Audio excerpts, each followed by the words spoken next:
name is Mary Hicks. I am the Associate Director of the Freeman School Study Abroad and Exchange Office. It's important to note that the Freeman School is has a dedicated study abroad office just for business majors. So if your sons and daughters are not business majors, then they would not want to participate in these programs. So let's go ahead and move on to the next slide. Oh, I should mention, this is Maddie Nelson. She's our office assistant. She's here helping me today. All right, so at Tulane, we have two study abroad offices. We have the primary study abroad office for all of NTC, that's all of undergraduate. And so that's the larger office. You may have gone to that presentation already today.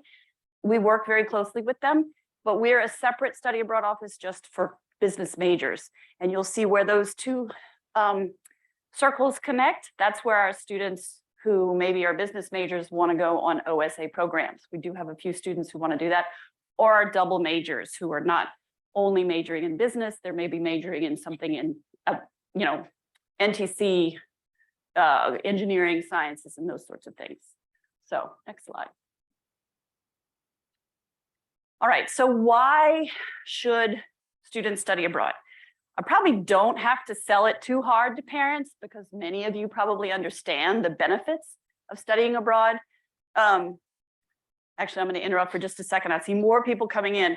We are standing room only. So if you can't stay or if it's uncomfortable, feel free to take a flyer and a card and email families@tulane.edu and we'll send you a copy of the presentation. And we're happy to send a copy of this presentation to anybody who wants it. So feel free to request it from Penny after today. So studies have shown, they've actually done longitudinal studies on the benefits of studying abroad.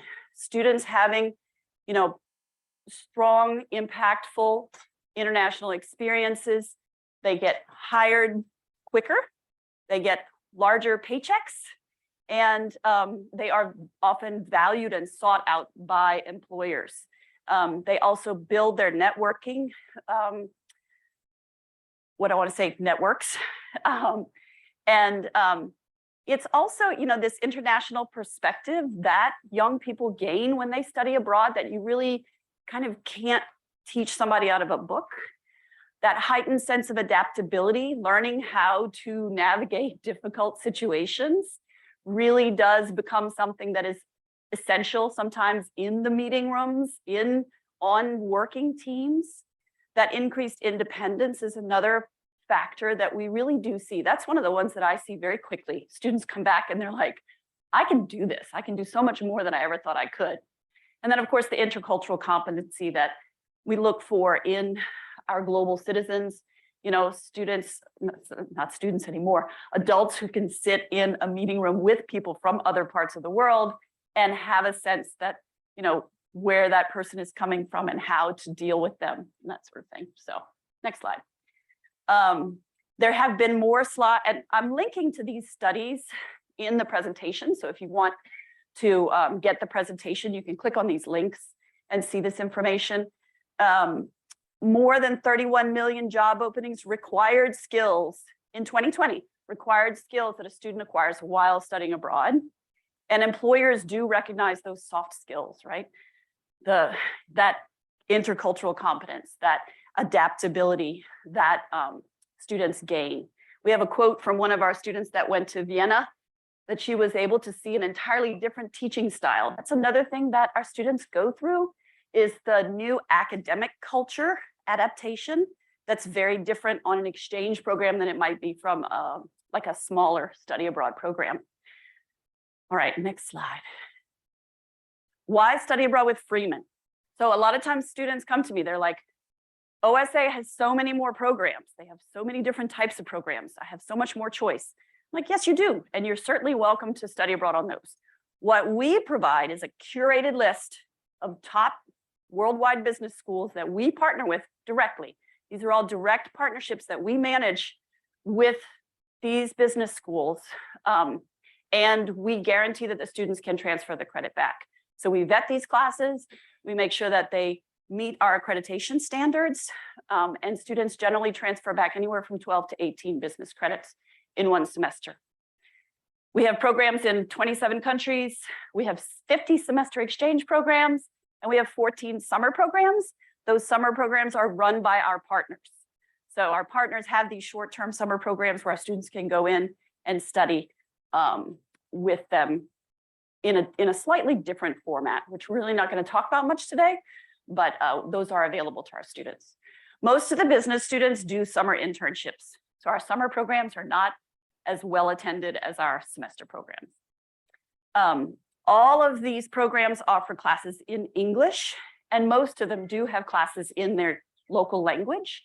So, you know, most of our students want to take classes in English. Some do have the aptitude to take classes in the second language, and so we like to offer opportunities for both. Next. All right, so I like to kind of talk about a few of our programs. The biggest one and the one you probably hear most about is the ICADE program in Madrid. We send the largest number of students on that program. I think it's been maybe 30 years that we've been sending and receiving students. We do about 150 students a year on that program, and the majority of them are in the fall semester. And so that's the program that students hear the most about.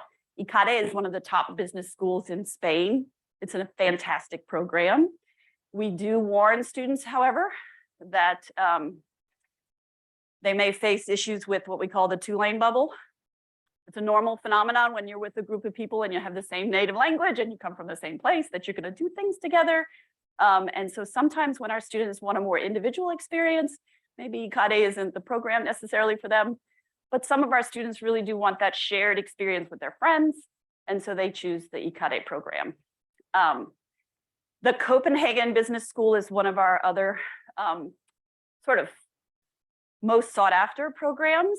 I believe they're ranked in my notes. Actually, we can look at the website. Let's do that. Let's shift and look at the program website. Oops. Sorry, I meant to prepare this. We're freemanabroad.tulane.edu. And I encourage parents to go to this website because there's a lot of information on here that students see. And sometimes they miss details that parents catch. I say as a parent. So each of our programs, we have different tabs with lots of information. And because these are partnerships with these schools, our students maintain student status at Tulane, but they become a student at the partner. So they're taking the classes offered by the partner institution. So you can see here, Copenhagen Business School, their 2021 QS World Rankings were number 15 in the world in business and management and number 45 in the world in accounting and finance. So some of these partners really do have, can you even see that? They really have very high ranking, and our students really do enjoy sort of immersing themselves in that full experience with the partner. Bocconi University, I believe, is 14 in the world in accounting and finance. That's one of our other popular programs in Milan. Vienna University of Economics and Business in Vienna, Austria, is another one, offers just this wide array of classes.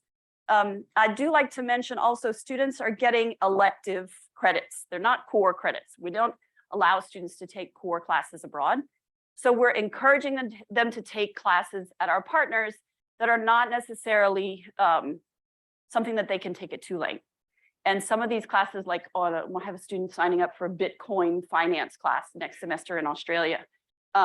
There really are like very interesting classes that students can take. Actually, that student is going to University of New South Wales in Sydney, Australia. They also have, I think they're number 7 in the world. National University of Singapore is the number 1 university in Asia, in all of Asia. It's really a fantastic partner. We have 2 students there right now. And then the last one that you can't quite see thanks to Zoom is the Universidad de los Andes in Bogota, Colombia. That's one of the premier business schools in South America. And our students who really want to be immersed in Spanish usually go to that program. They can take classes in English or in Spanish. But the environment that they're in is often not as what do I want to say, English oriented as maybe if they go to Madrid. So when do students go abroad with Freeman? We advise the students at any time. I like to see students coming in their freshman year and really planning ahead, because they do have to get certain coursework done before they can study abroad. We generally send them abroad after their sophomore spring semester. So after their 4th semester with Tulane, then they're usually eligible to go abroad. So right now we're taking applications for our fall 2023 semester. So we're planning these applications out with students. The deadline is February 5th, 2023. So we're really trying to get all these students kind of ramped up and planned so that they can go abroad next fall. They have to complete their lower division core business requirements. The students call them the 30-10s.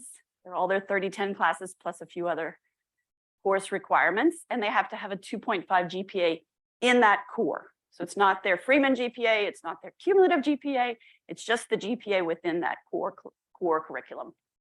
And of course, the students have to maintain good academic, financial, and disciplinary standards. We can't send students abroad that can't represent Tulane well.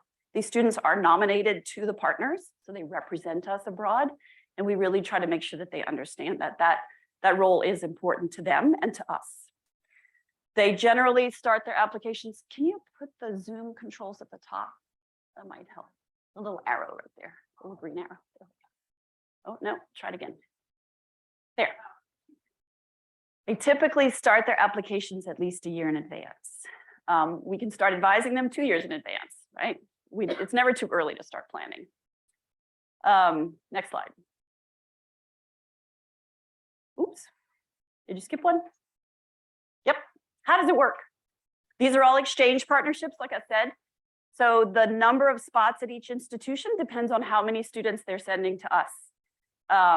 So we don't necessarily have unlimited spots at each of these partners. So what we do is we collect students' preferences, and then we offer placement based upon how many spots we have at each of the partners. Our Tulane students maintain their Tulane status. They stay enrolled in a placeholder course for the semester that they're abroad. So our students who are abroad right now are just enrolled in like this REGR 40, 30, 12 credit hour class that keeps their enrollment at Tulane going. It means that their financial aid and their scholarships flow like they normally do. But they're also a student and they're enrolled at the partner institution. That's where they're enrolled in the individual classes. Once they get a transcript from the partner institution, then we transfer those classes into Tulane. So the individual enrollment is, of course, done according to that institution's policies and procedures. So registration is very different from institution to institution, which makes my job challenging. And like I said, the credits are transferred in as business electives and count towards the student's BSM degrees. Of course, some restrictions do apply. There are some classes that are not transferable. What we do when we're advising students is we start talking to them early on about what majors they're going to declare and how those elective requirements are going to fall, so that they know kind of what they can and can't take when they're abroad. What about logistics? Housing, that's the big one, right? Parents are always calling me about housing. Housing is a big challenge. Anytime you move anywhere, you move across town, it's a big challenge. Each of our partner institutions has a different housing offering, right? So some of our partners have their own housing. Some of our partners utilize like providers for housing. Some of them don't provide any housing. They have like a housing office that can help students find independent housing. So it really does vary very widely. And so we try to help counsel students through that process, but it is the responsibility of the student. And so it's definitely something that we work with students on, but it is part of that process of kind of like, okay, this is your time to be independent and resourceful and gathering lots of information and turning that into something that you can really work with. The local cost of living, of course, varies widely as well. A program in Madrid is not going to be as high a cost of living as a program in Paris or London. So yeah, and then international health insurance is included in the study abroad fee that the students pay. I know parents want to hear about that, so that's why I brought that up specifically. It is mandatory. Students cannot opt out of it. We have a standard policy that we cover all the students with, and but they do still have to maintain domestic health insurance because God forbid there's a pandemic and everybody has to come home, right? Things happen. So we like to make sure that the students are fully insured. In terms of cost, these are all direct enrollment exchange. So unlike the Office of Study Abroad, we don't have different types of programs. They're all exchange programs. You pay Tulane tuition, the study abroad fee, and the academic fee. You don't pay the on-campus fees like the Riley Center or the Student Health Center. But that means that the scholarships and financial aid can apply as they normally do. International health insurance is included, but all the other expenses are directly paid to the providers. For example, airfare, passport costs, visa fees, housing, etc. We do have cost estimates available. Can you, do me a favor and pop over? We had a program pulled up, but you can pull up any program. There we go. Which program did Maddie pull up? BI Norwegian, they're in Oslo. They have a great marketing department, but also our students love their finance classes.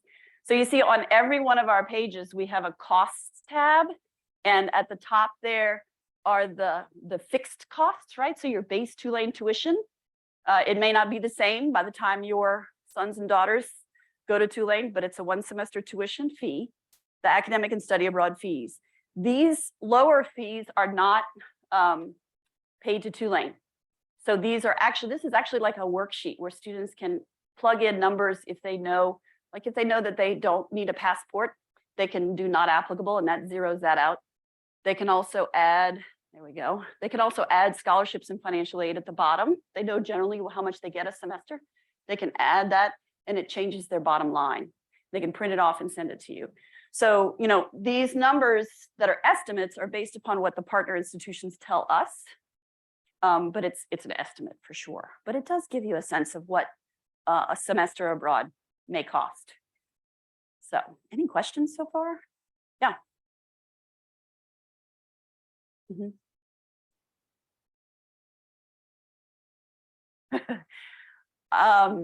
Yeah, I didn't want to like put too much text on the screen. It's Info 1010, which is that Excel course. CDMA, which is the career development class, 1201. Accounting 2010, which is your first accounting, right? And then it's the 7 3010s, right? So that's MGSC, MCOM, finance, accounting, management, marketing.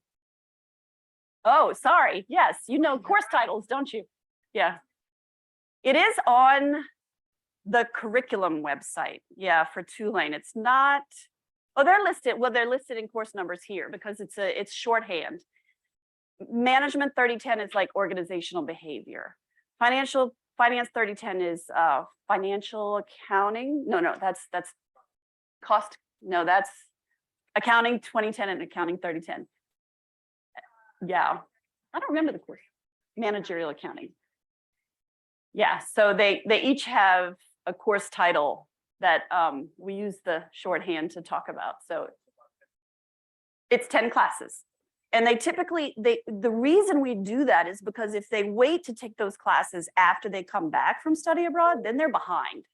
So we really try to get the business students to a certain point so that they can fill their electives on their study abroad semester. And then they come back and they take their upper division core requirements and their, you know, leftover electives. Yeah. So in general, students are usually on track to do this, to finish this by their 4th semester. Yeah. Some of the programs, especially in the Southern Hemisphere, don't match up the academic. Oh, thank you. Yeah. Did y'all hear that questions about the academic year? So each of these partners has their own academic year, just like Tulane and Loyola have actually separate academic years. If the student goes to a school that's a significantly different academic year, they do have to abide by that academic year, right? And so we usually counsel students if they're going to a school where the fall semester doesn't end before January, they probably should go in spring, right? So that's usually in the Southern Hemisphere. Although, so like Australia will start in July and end in November. So they can go, and then their summer break is over our winter break. So actually Australia kind of works, but then they have to think about their summer internships. So each of the partners, the students really do have to look at the academic calendar. Our partner in Berlin, we can't send them in the fall because they don't come back until late February. Yeah, so we counsel them to go in the spring. But some of our partners like Zurich, Vienna, I can't remember the third in Europe, will actually make, it's just a few weeks. And so they make special arrangements for the students to finish because they do that for all the North American students. So it really does depend on the partner, and the students would look at the academics tab to see that information on the website. Yes?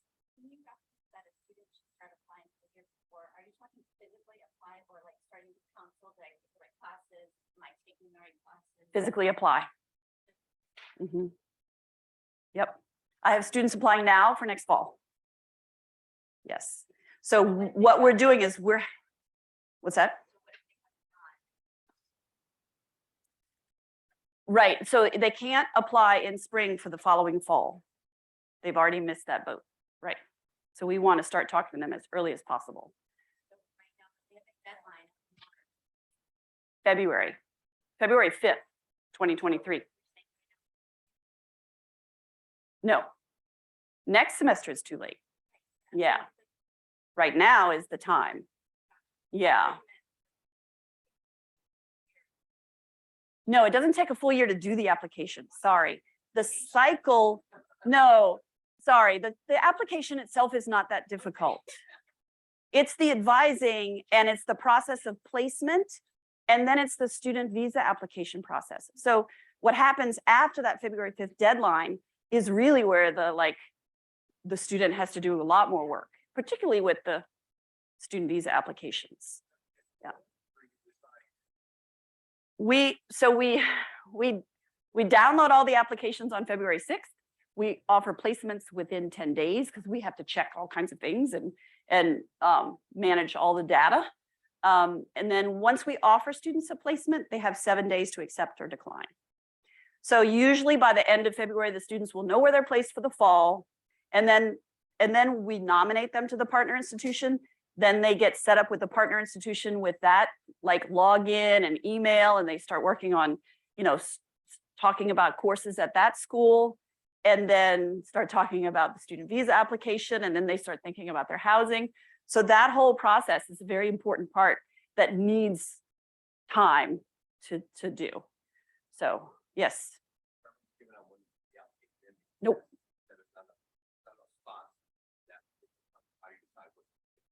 Good question.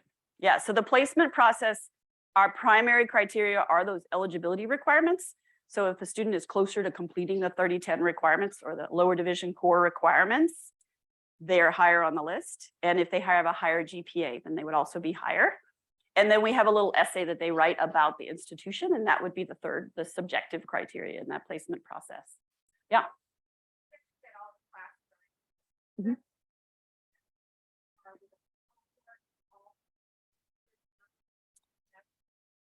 It depends on the school. So, and not all of them are all in English, but like students can choose from a whole host of English speaking classes. But in Copenhagen, I think all the classes are taught in English, if I remember correctly, because so many people in Denmark speak English already. But in general, it depends on the partner. In general, our students are mixed with other exchange students. So yes, other students from around the world, which is one of the things that our students really love. The students who go on the programs where they meet people from, Turkey and from China and from Africa, they love that part of it. But yes, everyone's speaking English in the classroom, and their common language is English. But then, well, the Danish students actually do take the classes in English because they want to take the classes in English. So most of our partners have those English classes open to domestic students as well. So there's probably a mixture of international students. I think at Copenhagen, it's all mixed. And we received quite a few Copenhagen students, and their English is very high level. So I'm pretty sure that they are mixed with our students in the classes. But some of them, maybe not so much. It's hard for me to know off the top of my head. Mm-hmm. Good question. Y'all are, like, I love this. It's like an advising appointment with my students. Yes, the grades show on the transcript and the credits transfer and they count towards the degree. But the grades are not calculated into the GPA. So that allows for our students, like at Copenhagen, the classes are considered more difficult by our students. We have that feedback on our website. And the exams are all oral, which scares some of our students. But when I talk to them about it, actually, you can find a lot more success in a give and take rather than just a written test where if you misunderstand a question, you're just, out of luck. But it is a little more theoretical and it's considered to be a little more difficult by our students than Tulane. So you don't have to worry about your GPA taking a dive if you, make a C or something like that. They do have to pass the course with a D to get the credit, but the grade will show on the transcript. Even the Fs will show on the transcript. Yeah. You and then you.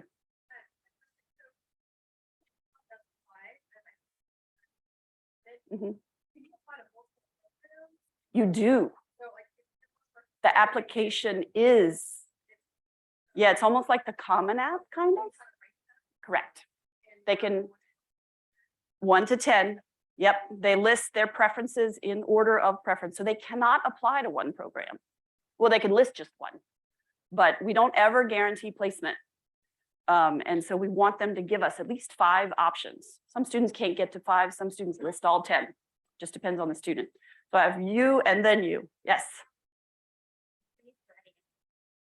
None of them are internships.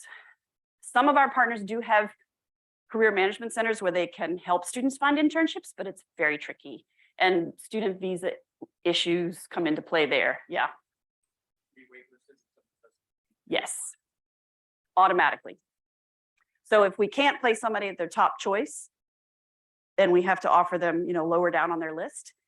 They're automatically on the wait list. And if they're next in line and somebody pulls out of a spot that was one of their upper choices, we would contact them and offer them that spot. Yeah.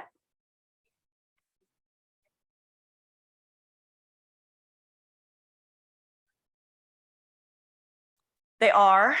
We do have a few students, and we're usually planning that at this point. I have some students who can't take everything in the spring, and so they're planning to take it in the summer. Yes, there are rare occasions where a student can't take it over the summer, and then we're having hard conversations, but we try to avoid that at all costs. Generally, yes. I don't have any control over that, though, so. I think you had your hand up first and then you? Sorry. There's only a couple of programs where we have a language requirement, and that's, the students can sometimes apply to meet that language requirement. The language requirement at Tulane is that 2030 level of whatever language. So if they can reach that and take the placement test here, then they can get credit for it if they take the language abroad. So, nope.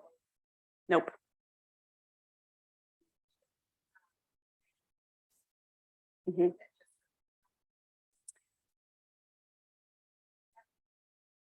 They don't have to. We ask them to. There's space to. But yeah, if they get sick of writing their essay, they can just put basics. We don't. That is used to supplement the placement process. So if we've got 2 students that are both the same numbers, but one, it's really a better academic fit, and the student has really put the time into doing that research and putting that information in the essay, then that student might get that spot. So that's that subjectivity where the student can really say, like, you need to send me to this school because I need to take these classes because I'm a legal studies major or something like that. Yeah.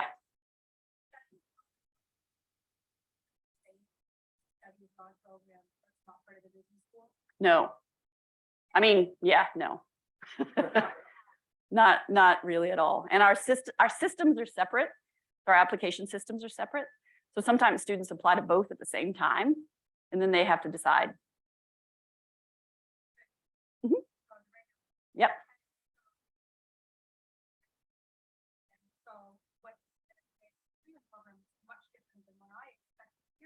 Ah, okay. Yeah. Office. Uh-huh. So Office of Study Abroad offers this kind of whole array of programs. They send, 600 students, we send 200. And ours are all business.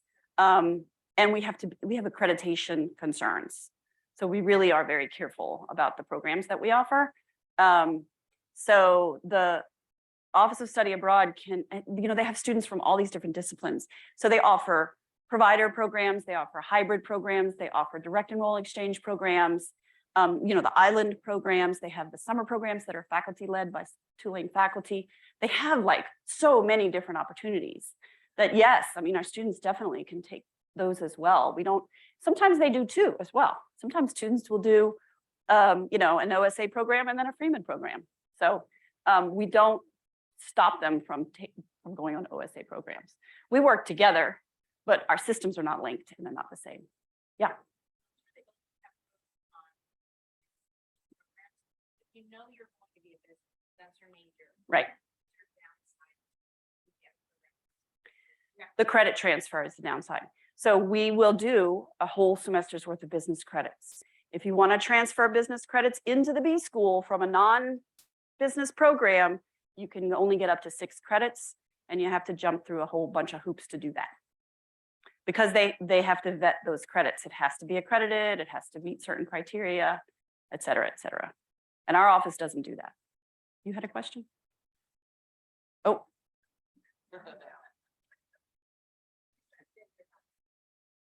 They find out where they're placed in late February. Well, for the fall group, which is our largest group, right?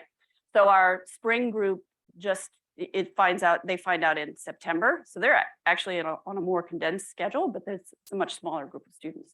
So right now we're working with spring students on registration at the partners and getting their student visas so that they can go in like January, February.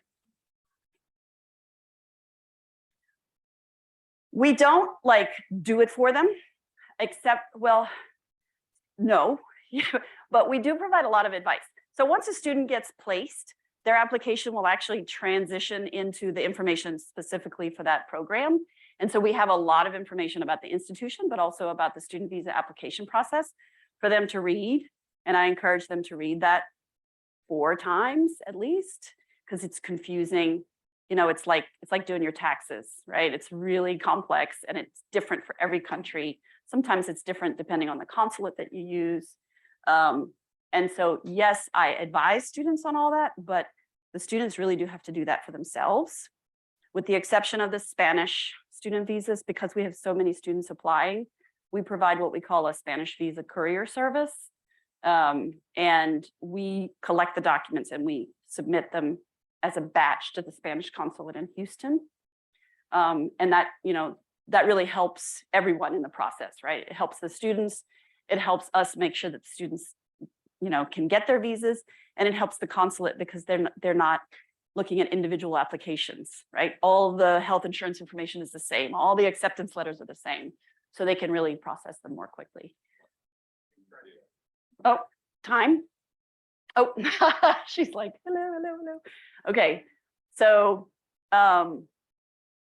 let's go to the next slide. Safety, there's a fun one. Do you mind if I progress? Okay, I gotta move you guys along.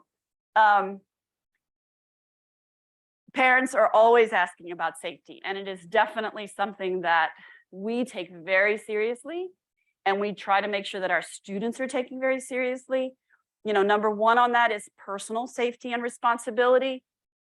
We work on that here in New Orleans, but also when students go abroad, usually in the pre-departure orientation, we're having conversations about, making sure that you're not putting yourself into vulnerable situations. They are going to be of drinking age in most of these places. And anytime that you're altering your awareness, you're putting yourself in a vulnerable spot. And so I really try to have frank discussions with students about what it's like to be in a country and to be in a situation where you're dealing with issues that are kind of tough to deal with in your native language and in your culture, and you add to that the language and the culture on top of that. So stay out of those situations is basically what I try to tell students to do, and to make good choices, to be aware of your situation and never get yourself into a situation that you kind of can't get yourself out of. We do want students to look at the US Department of State and CDC travel advisory information. That has changed a lot since COVID. They used to be kind of separate, but now they're more aligned with each other, which is kind of nice. But definitely, if there's a travel advisory, if it reaches a certain level, then Tulane may decide not to send students to certain destinations. We have an international travel group on campus, and we monitor where we're sending students and whether or not we need to consider sending them somewhere else. So when COVID first started to cascade down, we were moving students all over the place. Oh, you can't go to China. Why don't you try one here? And then it all shut down. But let's hope we're not going to deal with that anymore. But definitely, we're always kind of keeping an eye on where we have locations and where students are asking to go, and whether or not Tulane feels that it's a safe destination. Any questions about that? Such a fun topic. It's important though.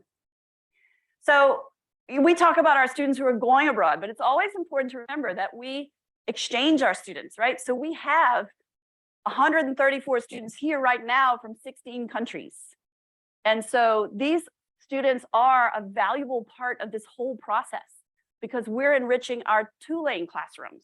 The social engagement of our Tulane students is more internationalized because we bring these students in. We're not just sending our students out. We're bringing them in. We're showing them the Tulane and the New Orleans experience here. They love it, let me just tell you. We do have a buddy program. We call it the Crew du Monde, Crew of the World. And we try to encourage our students to engage with each other as much as possible. And that includes a Facebook group every semester, because our outbound students need to sublet their housing for a semester, and our inbound students need a furnished place for a semester that's not far from campus. So we do try to make sure that our students are not only communicating while they're here, but also when they need to do something as utilitarian as a house swap. So I think that's my last slide. So I actually finished on time. Thank you all very much. Any other questions? Shall we have some more questions? Y'all want to stick around for a second? For the copy of the slide. Oh, and President